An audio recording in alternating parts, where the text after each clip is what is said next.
یہ ایک انتہائی سمجھیے کہ تکلیف دہ اور افسوس کی خبر آپ کو دے رہا ہوں کہ 26 اپریل کو تلنگانہ مارچ ہونے والا تھا اور اس سلسلے میں مختلف police officers, commissioner of police, D C Ps, additional D C P traffic, additional commissioner of traffic commissioner, بہرحال مختلف عہدیداروں سے کوئی 5-6 بار میٹنگ ہوئی، اجلاس ہوا، اور پرسوں 2 دن پہلے کمشنر آف پولیس ہمارے سی وی آنند صاحب سے تفصیلی گفتگو ہوئی، اور اس تفصیلی گفتگو میں تلنگانہ مارچ کے پورے خد و خال اور تلنگانہ مارچ کا پورا سمجھیے کہ نقشے پر بات ہوئی۔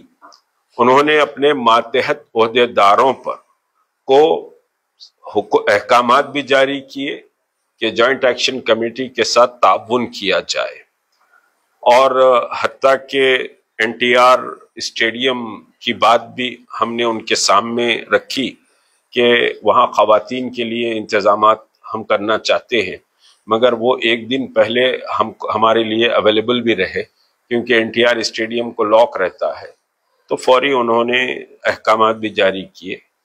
لیکن یہ ہے کہ آج بہرحال شام میں 9 بجے کے قریب ایک لیٹر کیا ایک آرڈر ایڈیشنل کمشنر مان صاحب کی طرف سے آیا ہے۔ حالانکہ مان صاحب سے بھی تفصیلی گفتگو بہرحال ہوئی ہے۔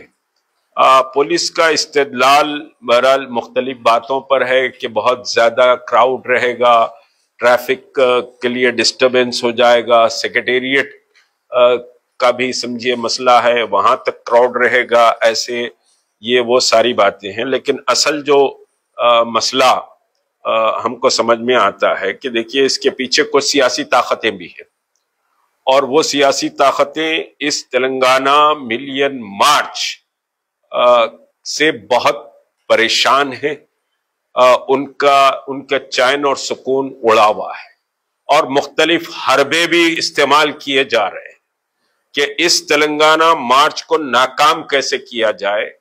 اور اللہ کا کرم ہے کہ تلنگانہ جوائنٹ ایکشن کمیٹی کی تمام جماعتوں نے پوری قوت اور طاقت سے تلنگانہ مارچ کی کامیابی کے لیے میدان پر کام کیا ہے، اور راست رابطے سے لے کر گروپ میٹنگ سے لے کر سمجھے سوشل میڈیا، بہرحال سبھی کا تعاون حاصل کرنے کی جوائنٹ ایکشن کمیٹی نے جتنی اس کے پاس طاقت تھی اس کا اس نے استعمال کیا، اور پھر اللہ تبارک و تعالیٰ کی مدد اور نصرت، اللہ کا جو بظاہر عوام کے دلوں میں تلنگانہ مارچ کے لیے جذبہ پیدا ہوا وہ اللہ کی مدد و نصرت تھا۔ اور آج پورا تلنگانہ اس وقت 26 اپریل کو تلنگانہ مارچ پر نظریں ٹکائے ہوئے تھا کہ کب 26 آئے گی اور یہ سیاہ قانون کی واپسی کے لیے ہم ہندوستان کی تاریخ کا عظیم الشان احتجاج درج کرائیں گے۔ لیکن 9 بجے ایک آرڈر پولیس کا آیا جس میں مختلف نکات پر سمجھیے کہ بات ہوئی۔ یہاں وکلا صاحبان نے بھی اس کا تجزیہ کیا، مسعود صاحب، شکیل صاحب، پھر امجد اللہ خان صاحب بھی سمجھیے کہ صاحب اس پر بات کیے، عثمان محمد خان صاحب بھی، یہ جیک کے تمام ذمہ دار سمجھیے کہ کور کمیٹی کے ہیں، کچھ لوگ یہاں نہیں ہیں، بہرحال ڈاکٹر توفیق صاحب، یہ سارے اس پر کافی غور و خوض ہم نے کیا۔ اس آرڈر کے ملنے کے بعد ایک بات امت مسلمہ کے لیے بہت واضح سمجھیے کہ جوائنٹ ایکشن کمیٹی کے توسط سے کہہ رہا ہوں کہ نہ ہمارے قدم پیچھے ہٹیں گے، نہ ہم جھکیں گے۔ ہمارا سمجھیے کہ مقصد و مطلوب یہ سمجھیے زہریلا اور نفرت بھرا قانون جو وقف کی زمینات اور مساجد اور درگاہوں اور قبرستانوں پر کو ہتھیانے کے لیے ہے، اس کے خلاف ہماری لڑائی پوری طاقت سے جاری رہے گی۔ اس میں کوئی مایوس ہونے کی ضرورت نہیں ہے، نہ اس میں آپ کو دل چھوٹا کرنے کی ضرورت ہے.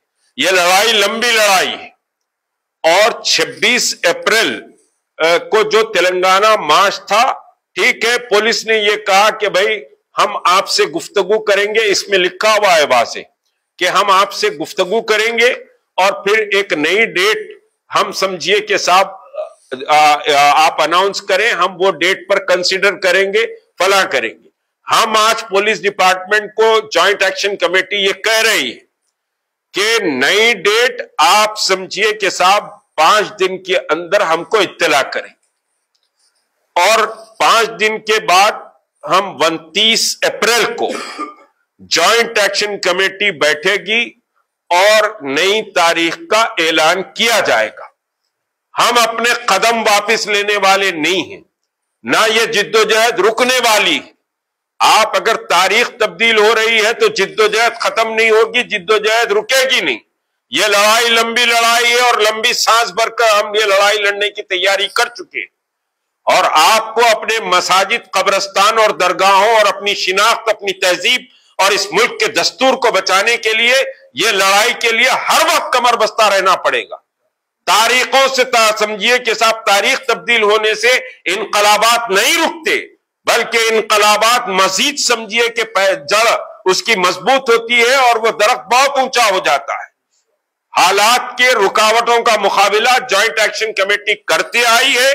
ملین مارچ ہو یا پھر سیکریٹریٹ مساجد ہو یا شعار اسلامی کا مسئلہ ہو یا پھر سمجھیے کہ محمد رسول اللہ صلی اللہ علیہ وسلم کی شان رسالت کا مسئلہ ہو، یہ سارے مسئلوں پر بہت ساری رکاوٹیں آئی، لیکن پامردی سے جوائنٹ ایکشن کمیٹی نے ان حالات کا مقابلہ کیا ہے، اور ان حالات کا مقابلہ کرتے ہوئے کامیاب سمجھیے کہ پروگرام کیے ہیں. اور ملین مارچ جو این آر سی کا ہوا اس میں بھی ایسے ہی ہوا تھا. تو ہم یہاں سمجھیے کہ صاحب یہ سیاسی بازیگری جو کھیلی جا رہی ہے، یہ سیاسی بازیگری کی ہم شدید مذمت کرتے ہیں، اور یہ اعلان کرتے ہیں کہ ہم 29 اپریل کو ہم بیٹھنے والے ہیں. اس سے پہلے پولیس کے اعلیٰ عہدیداروں سے درخواست کرتے ہیں کہ وہ کوئی ہمیں تاریخ دے دیں. وہ تاریخ آپ دے دیں، اگر آپ نہیں دیے تو 29 کو ہم تاریخ کا اعلان کرنے والے. اور ایک بات یاد رکھیے، ہم امن اور سلامتی اور شانتی چاہتے ہیں. ہم بھی محسوس کرتے ہیں کہ پھلگامہ کشمیر میں جو واقعہ ہوا اس کی ہم شدید مذمت کرتے ہیں. اسلام میں دہشت گردی کی کوئی گنجائش نہیں. اسلام میں جہاد افضل ترین عبادت ہے، لیکن دہشت گردی کو محمد رسول اللہ نے رد کیا ہے. اب کسی کا نام پوچھ کر اگر قتل کیا گیا ہے، نام پوچھ کر اگر سمجھیے کہ وہاں پر لوگوں کی جانیں لی گئی ہیں، تو اسلام اس کی اجازت نہیں دیتا. ہم اس کی شدید مذمت کرتے ہیں. بلکہ جوائنٹ ایکشن کمیٹی ایک پروگرام اس مذمت پر کرے گی، ایک احتجاج بھی درج کرے گی، لیکن کینڈل لے کر عیسائیوں کے جیسا نہیں ناچے گی. یہ مسلمانوں کی تہذیب نہیں ہے کہ چراغ ہاتھ میں لے کر ناچیں یا بتیاں لے کر ناچیں. احتجاج درج کیا جائے، ضرور درج کیا جائے. ہم ہندوستانی ہیں، اور ہندوستان کی سولیڈیرٹی اور ہندوستان کی عزت اور وقار ہمارے لیے پریورٹی ہے. ضرور آواز اٹھانی چاہیے، جوائنٹ ایکشن کمیٹی بھی آواز اٹھائے گی اس مسئلے پر، لیکن ہم غیروں کی پیروی نہیں کریں گے. ہمارا انداز ڈیفرنٹ ہے، اور ہم ڈیفرنٹ انداز سے احتجاج درج کریں گے. مگر وقت کی یہ لڑائی جاری رہے گی، اور انشاءاللہ 29 کو جوائنٹ ایکشن کمیٹی بیٹھے گی اور تاریخ کا اعلان کرے گی. میں پوری امید رکھتا ہوں اضلاع کے شہر حیدرآباد، سکندرآباد، بلدہ کے جتنی تیاریاں لوگ کیے ہیں، وہ تیاریوں کو سمجھیے آپ جاری رکھیں، بلکہ اس میں اور سمجھیے کہ اضافہ کرنے کی کوشش کریں. انشاءاللہ یہ لڑائی جاری رہے گی. آپ کے قدم تاریخوں کے بدلنے سے نہیں رکیں گے. آپ کے قدم انشاءاللہ آئندہ تاریخ کو دھرنا چوک اندرا پارک پر جمع ہوں گے. شکریہ. خدا حافظ.